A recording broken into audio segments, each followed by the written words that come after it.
Extreme learning में आपका स्वागत है। और ज़्यादा वीडियोस के लिए एक्सट्रीम लर्निंग के चैनल को सब्सक्राइब कर लो। आज हम डिस्कस करेंगे हीट एंड मास ट्रांसफर में सेक्शन सी, और उसमें हम पढ़ेंगे हाइड्रोडायनेमिक बाउंड्री लेयर, या फिर इसी को क्या कहते हैं, वेलोसिटी बाउंड्री लेयर। तो जिन्होंने चैनल एक्सट्रीम लर्निंग को सब्सक्राइब नहीं किया है वो सब्सक्राइब कर लेना, ठीक है। ये जो आपको डायग्राम दिख रहा है इसे कहते हैं हाइड्रोडायनेमिक बाउंड्री लेयर डायग्राम। एक बार डायग्राम का ओवरव्यू ले लेते हैं, फिर उसे डिटेल में समझेंगे। ये जो आपको दिख रही है यहाँ पे, ये एक सरफेस है जिसके ऊपर से फ्लूइड फ्लो हो रहा है। फ्लूइड एक्स डायरेक्शन से आ रहा है जिसकी वेलोसिटी है u इनफाइनाइट। ये जो आपको यहाँ पे दिख रहा है इसे कहते हैं वेलोसिटी प्रोफाइल। इस पॉइंट से एक्स एक्सिस तक जो डिस्टेंस होगा उसे हम कहेंगे डेल, और डेल को ही क्या कहेंगे, थिकनेस ऑफ बाउंड्री लेयर। ये जो लाइन दिख रही है आपको इसे क्या कहते हैं, वेलोसिटी बाउंड्री लेयर। तो अब इस डायग्राम को और डिटेल में समझते हैं। Consider the flow of fluid over a flat plate as shown in figure. The fluid approaches the plate in x direction with a uniform velocity u infinite. The fluid particle in the fluid layer adjacent to the surface gets zero velocity. This motionless layer acts to retard the motion of particles in the adjoining fluid layer as a result of friction between the particles of these two adjoining fluid layers at two different velocities. This fluid layer then acts to retard the motion of particles of next fluid layer and so on until a distance y is equal to del from the surface reaches where these effects become negligible and the fluid velocity u reaches the free stream velocity u infinite. तो इसमें जो लिखा है वो एक बार diagram की help से समझ लेते हैं। इसमें लिखा है कि जो फ्लूइड फ्लो हो रहा है वो x डायरेक्शन से हो रहा है और जिसकी वेलोसिटी क्या है, u इनफाइनाइट है। यहाँ पे जो सरफेस है वो रेस्ट पे है।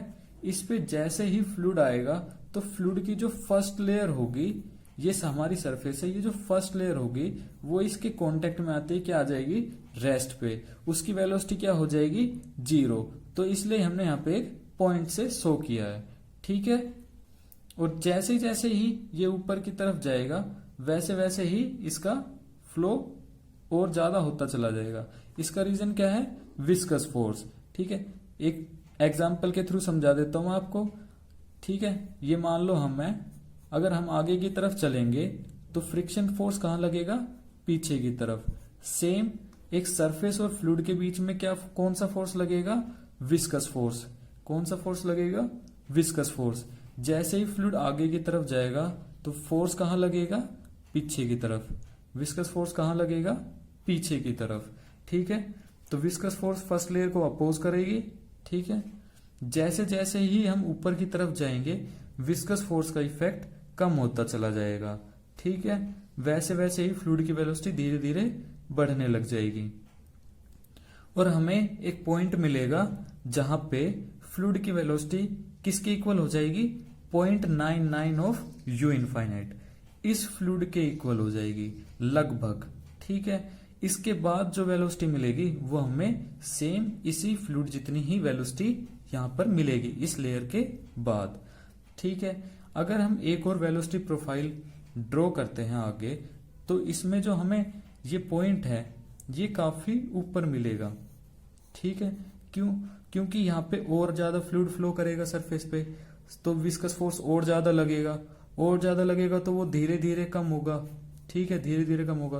तो ये पॉइंट कहाँ मिलेगा, हमें थोड़ा ऊपर मिलेगा। तो इन दो पॉइंट को जब हम ज्वाइन कर देंगे तो हमें क्या मिल जाएगी, वेलोसिटी बाउंड्री लेयर, ठीक है। इसी लाइन को क्या कहते हैं, वेलोसिटी बाउंड्री लेयर। ये जो ड्रॉ हुआ है इसे क्या कहेंगे हम, वेलोसिटी प्रोफाइल, ठीक है। यहां से यहां तक का जो डिस्टेंस होगा वो होगा डेल। और जैसे ही हम एक्स डायरेक्शन की तरफ जाएंगे जो थिकनेस है बाउंड्री लेयर की वो क्या करेगी, इंक्रीज करेगी, ठीक है। तो आइए अब इसके बाद का भी हम देख लेते हैं। The region of flow over the surface bounded by del in which the effects of viscous shearing force caused by fluid viscosity are observed is called velocity boundary layer or hydrodynamic boundary layer or simply the boundary layer।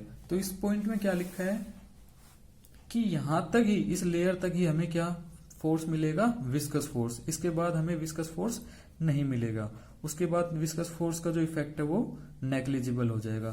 तो इस layer को ही हम क्या कहेंगे, hydrodynamic boundary layer, या फिर इसी को क्या कहेंगे, वेलोसिटी बाउंड्री लेयर, या फिर इसी को क्या कहेंगे, सिंपल बाउंड्री लेयर।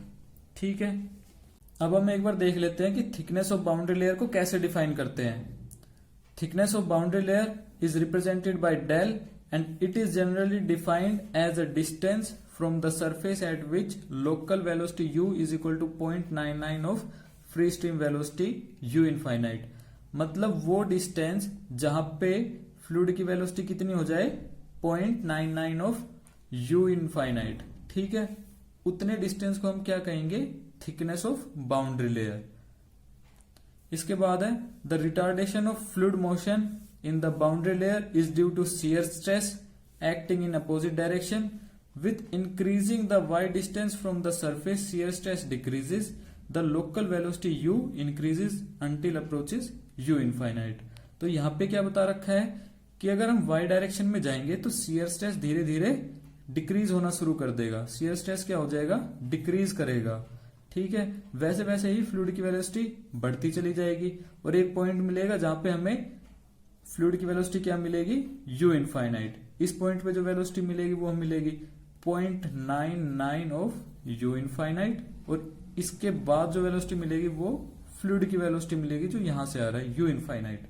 ठीक है, इस पॉइंट तक ही विस्कस फोर्स काम करेगा, इस पॉइंट के बाद उसका इफेक्ट क्या हो जाएगा, नेग्लिजिबल। ठीक है, थैंक यू।